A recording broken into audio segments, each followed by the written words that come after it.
नमस्कार, प्रादेशिक समाचार के साथ मैं पूनम किरकिट्टा।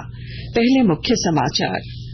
प्रधानमंत्री नरेंद्र मोदी ने आज नई दिल्ली में 17वीं भारतीय सहकारिता कांग्रेस का किया उद्घाटन। कहा, सहकारिता देश के बड़े हिस्से में छोटे किसानों को दे रही ताकत। केंद्रीय मंत्री भूपेंद्र यादव आज राजधानी रांची में योगदा सत्संग शैक्षिक परिसर में नवनिर्मित सभा भवन, बहुउद्देशीय कक्ष और एक नए विद्यालय भवन का करेंगे उद्घाटन। राज्य सरकार बुजुर्गों और विद्यार्थियों के लिए शुरू करेगी निःशुल्क बस सेवा। मुख्यमंत्री ग्राम गाड़ी योजना के तहत बसों को संचालित करने की हो रही तैयारी। और मौसम विभाग ने राज्य के कई हिस्सों में अगले 72 घंटों तक बारिश होने का जारी किया पूर्वानुमान।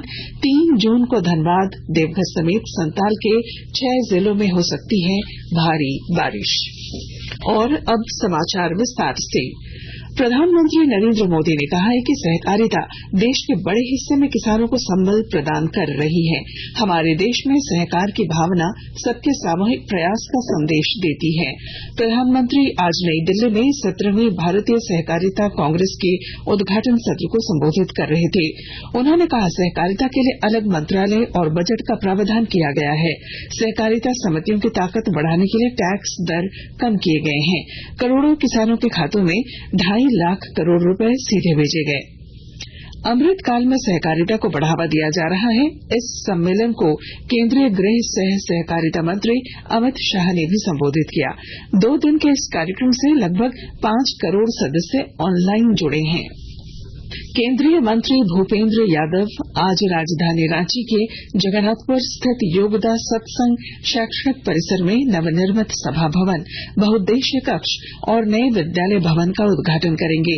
इस अवसर पर मुख्यमंत्री हेमंत सोरेन भी मौजूद रहेंगे। यहां निर्धन और जरूरतमंद बच्चों को गुणवत्तायुक्त सभी शैक्षिक सुविधाएं उपलब्ध कराई जाएंगी। केंद्र सरकार ने इन भवनों के निर्माण के लिए 8 करोड़ रुपए की स्वीकृति दी थी। झारखंड उच्च न्यायालय ने राज्य सरकार को जमशेदपुर के जुवेनाइल जस्टिस बोर्ड में स्थायी प्रधान दंडाधिकारी की नियुक्ति 4 सप्ताह के अंदर करने को कहा है। अदालत ने juvenile justice board, child welfare committee और राज्य बाल संरक्षण आयोग में रिक्त पदों पर नियुक्ति को लेकर दायर जनहित याचिका पर सुनवाई करते हुए यह निर्देश दिया। सीआईडी मुख्यालय ने आतंकवाद निरोधक दस्ता एटीएस को अब तक दर्ज केसों में हुई कार्रवाई, केस डायरी और गिरफ्तार आरोपियों के दर्ज किए गए बयानों की पूरी जानकारी देने को कहा है। सीआईडी मुख्यालय में इसका अलग रिकॉर्ड रखा जाएगा ताकि केसों की मॉनिटरिंग बेहतर तरीके से हो सके। इधर सीआईडी ने सहारा इंडिया द्वारा करोड़ों रुपए की धोखाधड़ी को लेकर निवेशकों द्वारा विभिन्न थानों में दर्ज कराई गई केसों की समीक्षा शुरू कर दी है। भारतीय प्रबंधन संस्थान रांची का 12वां दीक्षांत समारोह आज आयोजित किया जाएगा। इस अवसर पर राज्यसभा के उपसभापति श्री हरिवंश मुख्य अतिथि के तौर पर शामिल होंगे। दीक्षांत समारोह में सत्र 2021-23 के 542 विद्यार्थियों को डिग्री प्रदान की जाएगी। रेल मंत्रालय ने यात्रियों की सहूलियत को देखते हुए Katihar Ranchi Katihar summer special train के परिचालन अवधि का विस्तार किया है। यह ट्रेन अब 6 जुलाई से 27 अक्टूबर तक कटिहार से प्रत्येक गुरुवार और रांची से प्रत्येक शुक्रवार खुलेगी। इस ट्रेन की समय सारणी और ठहराव पूर्व की तरह ही रहेगा। खूंटी जिले में सर्वजन पेंशन योजना से सभी योग्य लाभुकों को जोड़ा जा रहा है और ब्यौरा दे रही है हमारी संवाददाता। राज्य सरकार द्वारा संचालित विभिन्न सामाजिक सुरक्षा पेंशन योजना के तहत खूंटी जिले के कुल 53,836 ग्रामीणों को इसका लाभ मिल रहा है। झारखंड राज्य गठन के बाद ऐसा पहली बार हो रहा है जब झारखंड के सभी योग्य लाभुकों को सर्वजन पेंशन योजना का लाभ दिया जा रहा है। पूर्व में सीमित संख्या में लाभुकों को पेंशन देने की बाध्यता को राज्य सरकार द्वारा समाप्त करने का प्रतिफल है कि अब तक पेंशन से वंचित राज्य के सुपात्र लाभुक सरकार द्वारा लागू की गई सर्वजन पेंशन योजना से आच्छादित हो रहे हैं। योजना का लाभ सभी को आसानी से उपलब्ध हो, इसके लिए राज्य सरकार के द्वारा बीपीएल परिवार के सदस्य होने की अनिवार्यता व राशन कार्ड की बाध्यता को समाप्त कर सीधे वोटर आईडी कार्ड से योजना का लाभ देने का निर्णय लिया गया है। ज्योत्सना शीला, आकाशवाणी समाचार, खूंटी। आकाशवाणी के ताजा तरीन समाचारों के लिए आप हमारी वेबसाइट newsonair.com पर लॉग ऑन कर सकते हैं। ताजा समाचार Twitter handle @AIR news alerts और Facebook page all India radio news पर भी उपलब्ध है। आप प्रादेशिक समाचार एकांश के ट्विटर हैंडल @AIR न्यूज _रांची और फेसबुक, इंस्टाग्राम पेज तथा YouTube channel AIR news Ranchi पर भी हमारे बुलेटिन सुन सकते हैं। प्रादेशिक समाचार आप आकाशवाणी रांची से सुन रहे हैं। राज्य सरकार वरिष्ठ नागरिकों और छात्र छात्राओं के लिए जल्द ही निःशुल्क बस सेवा शुरू करेगी। मुख्यमंत्री हेमंत सोरेन ने हुल दिवस के अवसर पर साहिबगंज के भोगनाडीह में कल आयोजित समारोह में कहा कि मुख्यमंत्री ग्राम गाड़ी योजना के तहत बुजुर्गों और विद्यार्थियों के लिए निःशुल्क बस सेवा का संचालन होगा। श्री सोरेन ने कहा कि सभी वर्ग और तबके की जरूरतों को ध्यान में रखकर सरकार योजनाएं बना रही है। इस मौके पर उन्होंने 616 योजनाओं का उद्घाटन शिलान्यास किया। गुमला जिले के नगर भवन में आज से ट्राइबल आर्टिजन मेला आयोजित हो रहा है। जिला प्रशासन और ट्रैफिक की ओर से आयोजित इस मेले में 100 से ज्यादा जनजातीय कारीगरों के उत्पादों को प्रदर्शन के लिए रखा गया है। 62 दिनों तक चलने वाली श्री अमरनाथ जी यात्रा बालताल और नुनवान आधार शिविर से आज सवेरे शुरू हुई।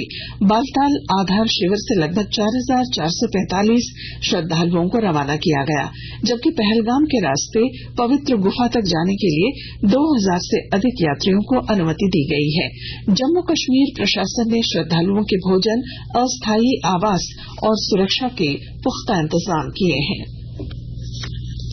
झारखंड समेत आज देश भर में national doctors day, chartered accountants day और GST डे मनाया जा रहा है। प्रधानमंत्री नरेंद्र मोदी, केंद्रीय गृह मंत्री अमित शाह और मुख्यमंत्री हेमंत सोरेन ने doctors day, chartered accountants day की बधाई और शुभकामनाएं दी हैं। राजधानी रांची के मोरहाबादी मैदान में अग्निवीर योजना के तहत आज से 9 जुलाई तक चलने वाली सेना भर्ती में झारखंड के वैसे अभ्यर्थी शामिल हो रहे हैं जो सामान्य भर्ती प्रवेश परीक्षा में सफल घोषित किए गए हैं।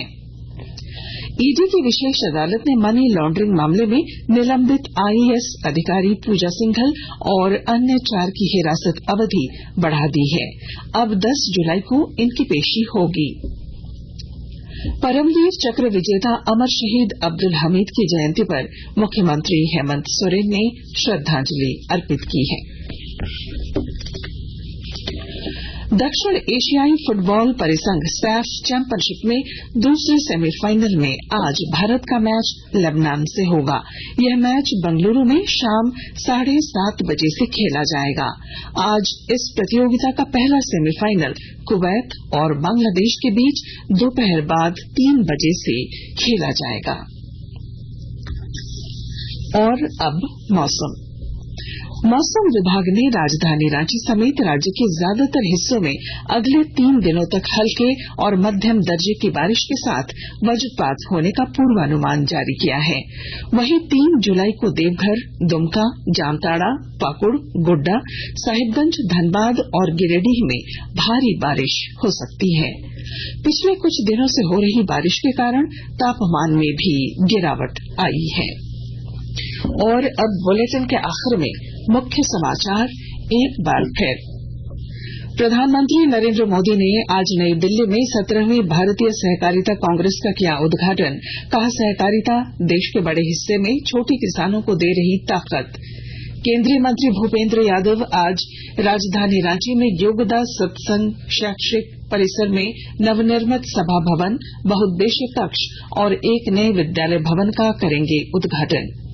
राज्य सरकार बुजुर्गों और विद्यार्थियों के लिए शुरू करेगी निःशुल्क बस सेवा।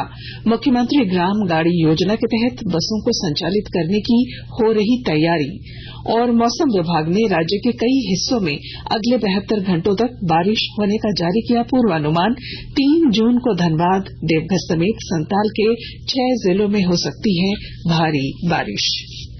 और इसके साथ ही आकाशवाणी रांची से प्रादेशिक समाचार का ये बुलेटिन समाप्त हुआ। नमस्कार।